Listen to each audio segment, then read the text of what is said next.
The wind howled through the narrow streets as Emily clutched her coat tighter around her thin frame.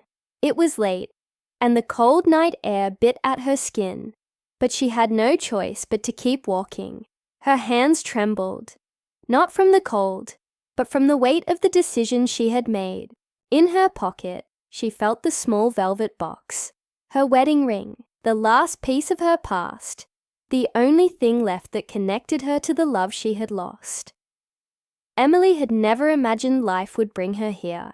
Just a few years ago, she had been a happy wife, living in a modest home filled with warmth and laughter.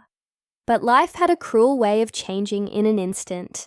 Her husband, David, had been everything to her, her rock, her best friend, the man who made their small world feel so full.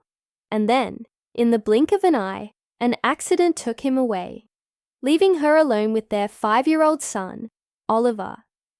She had tried to be strong. She worked tirelessly, taking on extra shifts, skipping meals just to make sure Oliver had enough to eat. But lately, things had gotten worse. Oliver had fallen sick, a deep, relentless cough that only grew harsher with each passing night. She had taken him to the clinic, praying it was just a cold, but the doctor's face told her otherwise. Her little boy needed medicine, and he needed it fast. The cost was more than she had. Rent was overdue, bills were piling up, and she had exhausted every favor she could ask for. She had searched for help, but doors closed in her face one after another. She had nothing left to sell, nothing except the one thing she had sworn she would never part with, her wedding ring. As she approached the pawn shop, her steps grew heavier. She hesitated at the door, her heart pounding. It wasn't just a piece of jewelry. It was a symbol of love, of promises whispered in the dark, of a life she once had. But now none of that mattered. Oliver's fever was rising, and she couldn't afford to wait.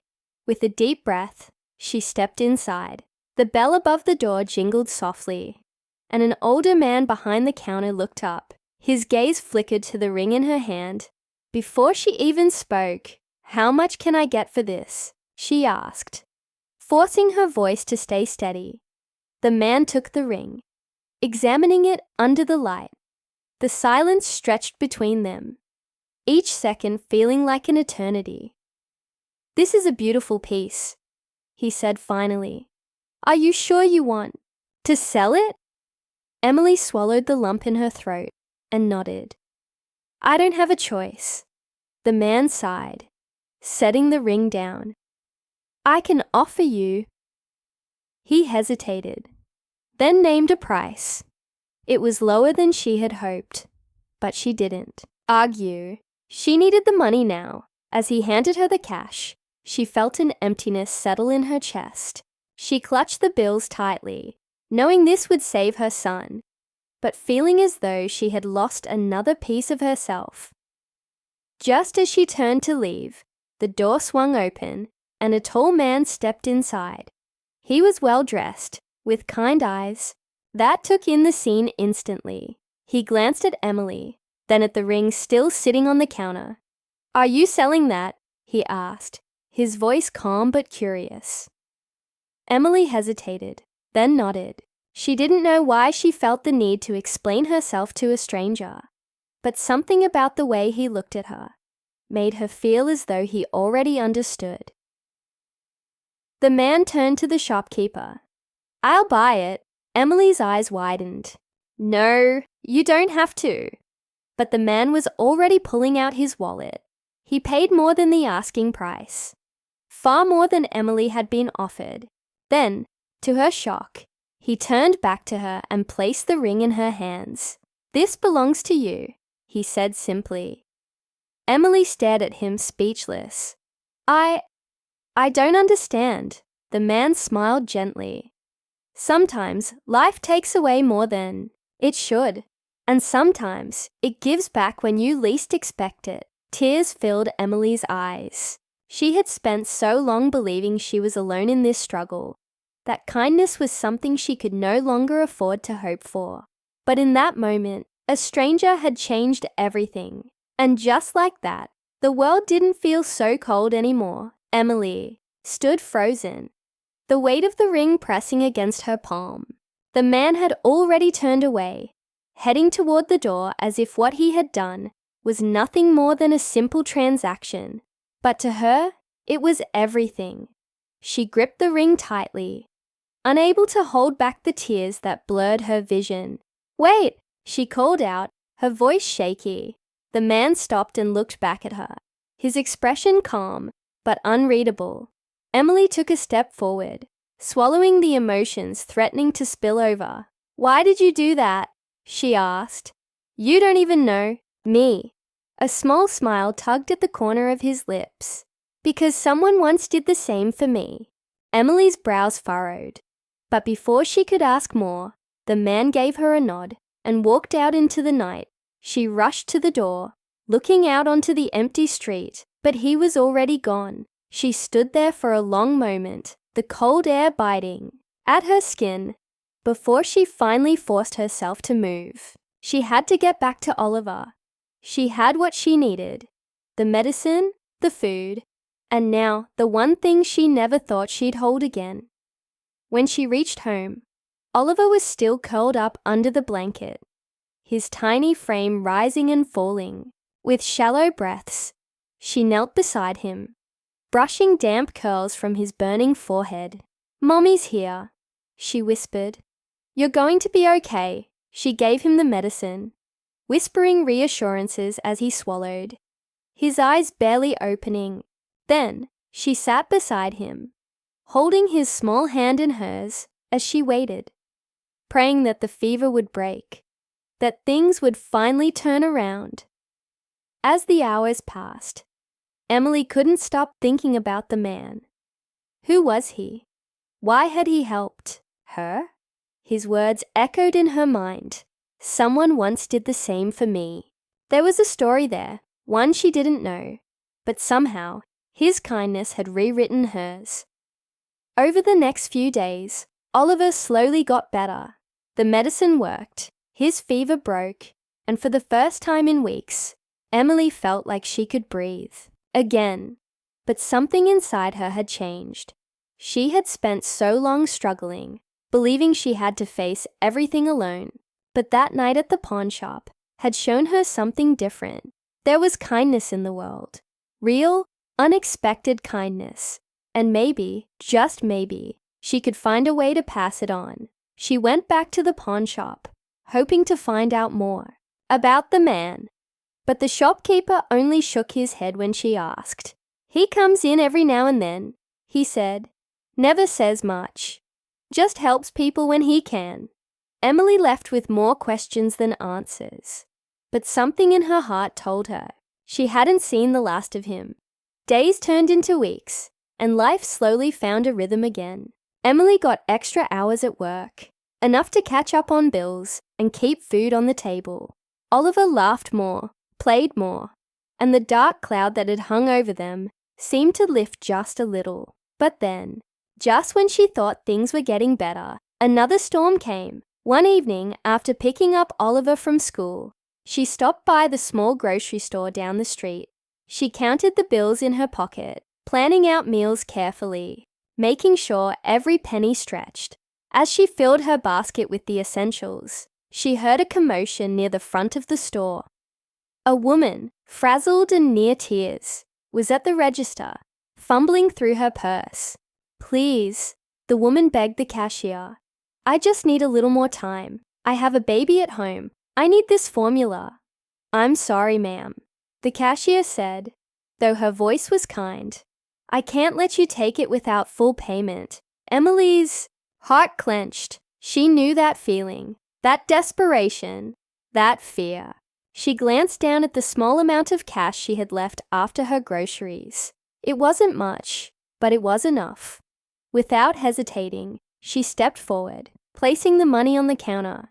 "Here," she said. "Take it." The woman turned, her eyes wide with shock. "Oh no, I can't let you." "You can." Emily said softly. Because someone once did the same for me. The woman broke down in tears, thanking her over and over. Emily just smiled, squeezing her hand before walking away. As she stepped out onto the street, a familiar voice spoke from behind her. Looks like you found your own way to give back. She turned quickly, her breath catching.